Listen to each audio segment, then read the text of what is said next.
Sponsored by RKDF University.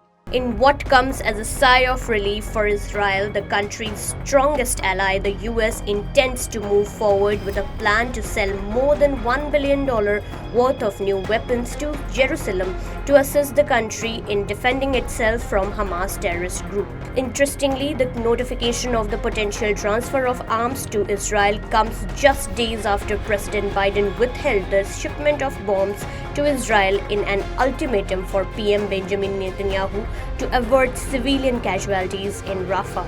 According to 3 congressional aides who are familiar with the deal, the Biden administration told Congress on Tuesday that it would send more than $1 billion in additional arms and ammunition to Israel. The package disclosed includes about $700 million for tank ammunition, $500 million in tactical vehicles, and $60 million in mortar rounds.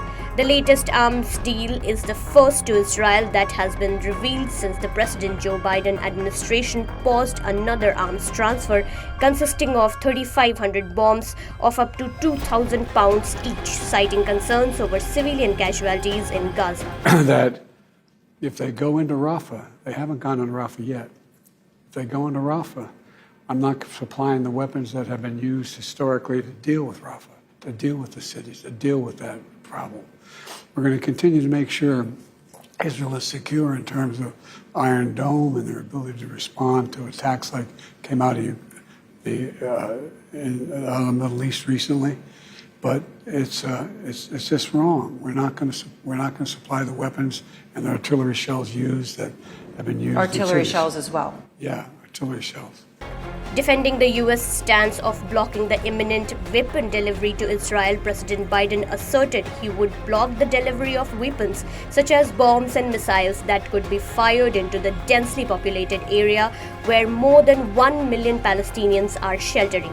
The potential arms transfer illustrates the narrow path which Biden administration is walking with Israel, trying to prevent an assault on Rafah and limit civilian casualties in Gaza, but continuing to supply aid to the long-time ally.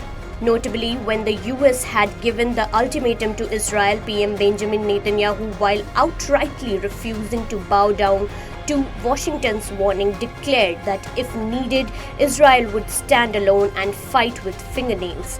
Following this, Biden administration came under severe criticism as Republican lawmakers also came together to criticize the president, saying that any lessening of US support for Israel could weaken the country as it fights Hamas terrorists. Republican presidential candidate Donald Trump, who is set for a rematch with Joe Biden for elections in November, drew a comparison between Biden and pro-Hamas protesters demonstrating in large numbers across the US campuses, accusing him of supporting the terrorist group Hamas by blocking arms transfer to Jerusalem.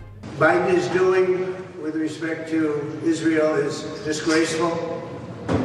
If any Jewish person voted for Joe Biden, they should be ashamed of themselves. He's totally abandoned Israel, and nobody can believe it. Nonetheless, with its latest notification of arms transfer for Israel, the Biden administration has clarified that despite the one-time suspension of a bomb shipment, the US will continue other weapons deliveries and overall military support to Israel, the largest recipient of US military aid. National Security spokesperson John Kirby clarified on Monday that the president will continue to provide Israel with all of the capabilities it needs, but would not allow certain categories of American weapons to be used in its offensive against Gaza. We're kind of perplexed by this. A couple of points that need to be stated and, in fact, restated. Number one, it's a non-binding resolution, so there's no impact at all on Israel and Israel's ability to continue to go after Hamas.